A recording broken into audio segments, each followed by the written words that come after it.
Good morning, everyone. Happy Friday. Thanks so much for joining us here on What's Brewing with Jim and Gigi. Hope you're all having a great morning so far. Really nice outside this morning, and we're gonna keep the party going. Yeah, this is a long run. We've been kind of prepping you guys for this whole week longer. The anticipation has been building. Yesterday, we did have a few 80s pop in. I think New Bern, Kinston both hit 80 yesterday. Today, it's going to be just about everybody inland. And I'm harping on that because that hasn't happened for most areas in 5 months. Yeah. You got to go all the way back to early to mid-October of last year to find the last time the thermometer in Greenville hit 80. Kinston, they did it yesterday. Many locations, Washington last October. So we're in a place we haven't been in 5 months, and that just gives you that fever. It does. You open it really the windows, does. You're like, I got to get outside. I got to do something. We're weeding out the garden. I'm going to get the tiller out and get the little area ready. Nice. Get it all ready to go. Yeah. And you turned the heat off too, right? Turn the heat off. Nice. Which is nice to have silence in the house. Peaceful. And not be thinking about all the dollars you're putting towards that heating bill. Because it was a tough winter for heating it. It and really one was. of the 10 coldest winters. We may end up, once it's all done, once they calculate it, depending on how those numbers run. Actually, with the warm numbers now, I might be wrong on this, but we were trending towards one of the 10 coldest winters ever here. Wow. We'll see how that plays out once it wraps up. Yeah, all right. Well, we'll talk about the rest of the forecast in just a little bit, but we do have a story out of New Bern this morning to share with you all. Last night, a few advocates for the Save West Street School organization, they're looking to preserve this school here in New Bern. It's called the West Street School, and it was originally used as a school for families of formerly enslaved people. So children would go there, and this school, they are now looking to sell the building. The city of New Bern, or the Craven County school system is looking to sell the building. The New Bern, I believe, Housing Authority is looking to buy the building. But there are advocates who really want to preserve this site. It's For the history. Yeah, it's a historical area and site that they want to continue keeping in the New Bern area. So they did have a meeting yesterday to discuss preservation efforts, what they can do in order to keep it up and running. Voices singing "We Shall Overcome" filled the chapel at St. Peter's AME Zion Church in New Bern as community members gathered to protect what they say is a piece of New Bern's history. Just blocks away sits West Street Graded School, a historic site advocates say once educated the children of formerly enslaved families. The school, located on a street already lined with historical markers vital to the Black community during segregation, including the Good Shepherd Hospital, the home of J.T. Barber, and New Bern's first Black library. New Bern has preserved so much history here, but African American history has not been giving the museum and truly the edifice that it needs to personify the sacrifices that were made and the triumphs that have been established and what it took to build this community. But community members are now fighting to preserve the school site in light of Craven County Schools' plan to sell the property, with the city of New Bern's Housing Authority bidding $385,000 to buy it, with plans to enhance the building for a possible mixed-use housing development and plans to preserve the school's cafeteria as a possible museum marker. Our future generation, they need to know about the past, the present, and the future. Advocates are seeking to work with elected officials to preserve West Street School, first formally requesting an immediate reconsideration of the sale or transfer of the school, a temporary moratorium, a transparent public process with community input, as well as collaboration with the City of New Bern and preservation organizations that protects West Street School and the surrounding historical corridor. To work directly with the mayor, the board of aldermen, communicate messages with New Bern Housing Authority, our county commissioners, and really be an advocate for the African American community as it relates to the preservation of this history, and let them know that this is not about divisiveness. It is truly about preservation for something that we feel is sacred. All right, and these community members, these advocates for the West Street School, I believe the coalition, they said that anyone who's interested in helping them in their efforts. There's a Board of Aldermen meeting March 10th. They're asking people to attend that meeting to share their voices and share their concerns about really wanting to preserve this piece of history. To me, it seems like, yeah, this is an important building. A lot of important history there. This is something hopefully they can get done. Hopefully people come out and support that. It seems like an automatic one to me, personally. You know?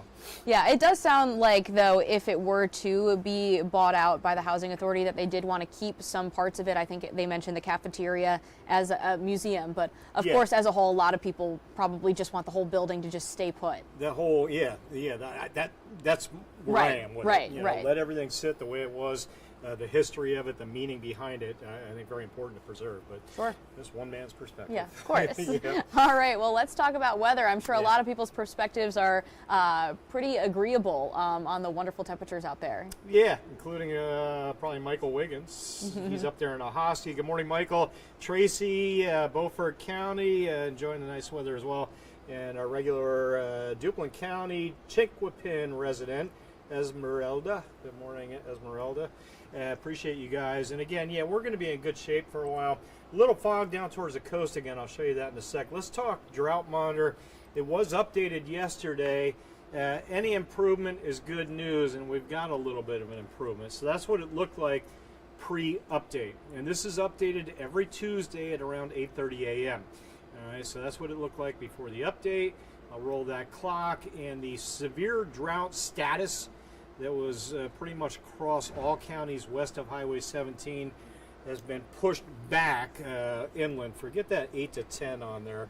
Not sure why that popped in, but the drought status now more in the moderate range. I think that might be the rainfall deficit so far, 6 to 7 inches for the year. So we still need more rain, but again, it's good to see a little bit of a reduction there across eastern Carolina yesterday. All right. Headlines today, a little fog on the coast, that's moving out. Sunshine takes over for the most part. We clipped some low 80s this afternoon. A beauty day with that wind out of the southwest at about 10 or so as we get into the afternoon. And we'll keep this train rolling down the tracks for a while. No derailing this forecast for a bit. Satellite radar, no rain, few showers offshore. They're staying out there. Not much in the way of clouds. So if you do have fog or low clouds, they clear out in the next couple of hours, and I think mostly blue skies will be the rule today, with the low 60s climbing 20 degrees. All those numbers, add about 20 to them. That might be a little too generous. I don't think you'll hit 85 in New Bern, but 82-ish this afternoon, you betcha. There's that southwest wind at about 5 to 10. Mentioned the fog. Onslow County, look at Beaufort, Morehead City area, showing 1/8 of a mile or less. So yeah, kind of back in the soup down there along the coast. A little marine fog or sea fog creeping inland down on the coast this morning. Hatteras, you're in that fog. Avon, Buxton as well. Looks pretty good though. Rodanthe, Waves, Salvo northward, up north of the Oregon Inlet. Fog advisory in effect for Onslow, Carteret counties, and again the Outer Banks, Oregon Inlet southward, right about where that banner is over Roanoke Island, south of that, the advisory. All right. We'll get the fog out. Generally, sunshine rules the skies. And again, the numbers pop nicely. About 20 degrees above normal. Our high, where we are right now, is a normal high this time of the year, low 60s. We'll put some low 80s on the map this afternoon. Do it again tomorrow, Sunday, Monday, Tuesday, Wednesday. Watch that wind out of the southwest. Until that wind turns to the north, it's unlikely we'll drop the temp much. And I don't see that happening until late next week. For the most part, there's Saturday, maybe a little bit of a wind switch Sunday night into Monday, but not a big push of cold air. There's tomorrow afternoon, 10:15 on the southwest wind, and the air temps again delightful. Morning start at 60, and then we ratchet the highs up, ratchet the thermometer up to a high around 80 into the afternoon hours.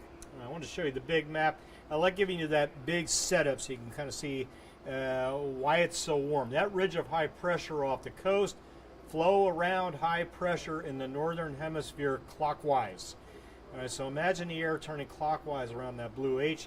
That means we're getting the west winds, the backside winds of the high, coming up from the south. You can see that air turning clockwise, so a south-southwest wind rolling over the top of the high and bringing the warm air up from the Gulf.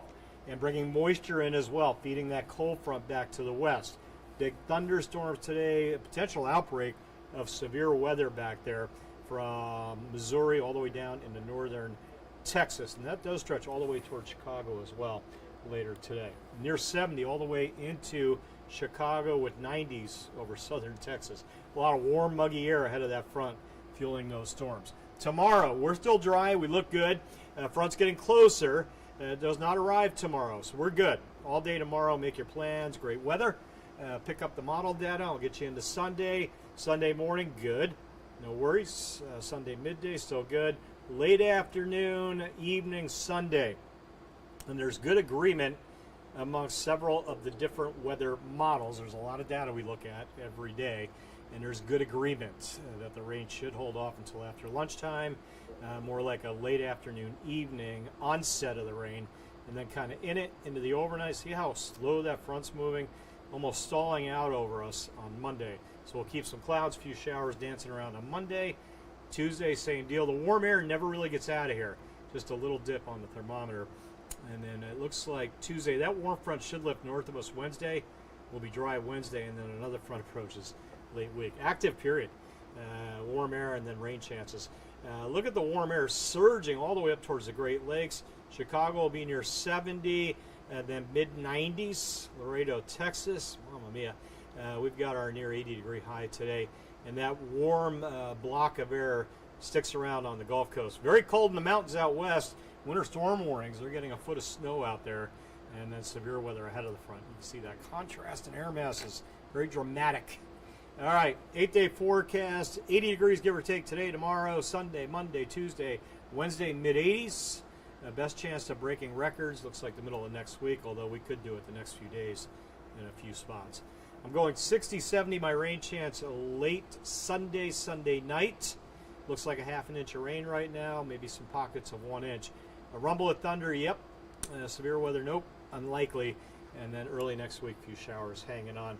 Don't forget, when you go to bed Saturday night, clocks forward, daylight saving time begins officially at 2 a.m. Sunday. I'll be dead asleep at that time. Me too. So when I go to bed, yes. I will be, yeah, much asleep. Yes, yeah, no more of the late nights here. Turn that clock forward when you get into bed Saturday night. Adjust accordingly. The sunrise will now be pushing 7:30 a.m. Sunset about 7:15. Okay. So later sunset is kind of nice in the evening hours. Sunrise a little dark for some of us. A little later into the morning. I know, I've been liking going out on the patio at the end of the show and it's daylight out there. Not going to be the case anymore, but that's okay. We'll be fine. Yeah, it'll take a few weeks before we start getting light back at the end of the show. Right. But we'll continue to lengthen the days out as we head towards the beginning of summer, towards the summer solstice. So, and that first day of summer, you get 14 and a half plus hours of daylight. Wow. 12 hours here with the spring solstice coming up. Equinox, spring equinox. Equinox, yep. All right, well, make those plans. Enjoy the weekend. Like you said, that rain chance Sunday evening, so don't cancel any plans you got Sunday morning. Rain's not rolling in until later, hopefully. Yeah. I still think it'll be maybe a 3-4 p.m., if not a little later arrival. That time's going to shift a little bit, but right now, plan on a late day arrival. Don't cancel Sunday plans. It may be after sunset. There's a good chance it will be after sunset before much rain gets in here on Sunday. A quick hello to Susan as well over in Stumpy Point, our regular over there in Dare County. Bernice with us. Spring, thank you for the reminder, March 20th. Almost the there. First day of spring. Yeah, the meteorological spring is here. And you're feeling every bit of those days. Yeah, for sure. All right, well, thank you for the update, Jim. And thank you, everyone, for joining us this morning. We'll be back again at 8 a.m. for another news and weather update. Hope you can join us then. Have a great Friday.